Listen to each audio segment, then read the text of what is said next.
این زنکای زهردار رو کشتن هم جایز است، با تبر زده کشتن نکن. فهمیدی؟ تو بینو یاد گیر.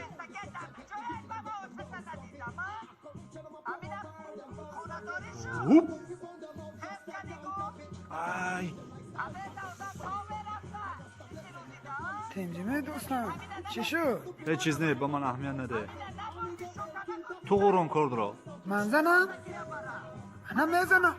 ای میبخشید من این خیر شدنش را نمیخواستم دوستم. تو بهترش نزدیکتر رفته کار را هوا ده. مایلیش. خوب ای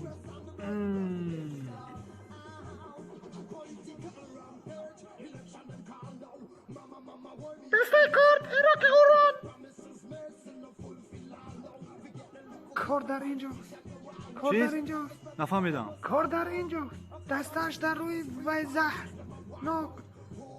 ای ببخشید ماندم. گوش کن، من کار دارم، باید که روم. خیر مایلیش، من رفتم.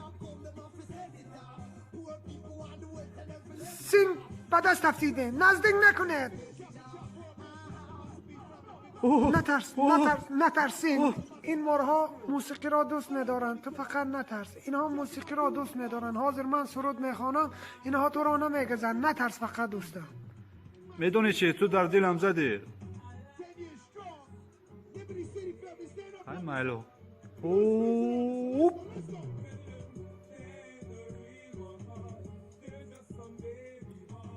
دارد بوی نکره دارد تسکیر کنید. سر کردیم.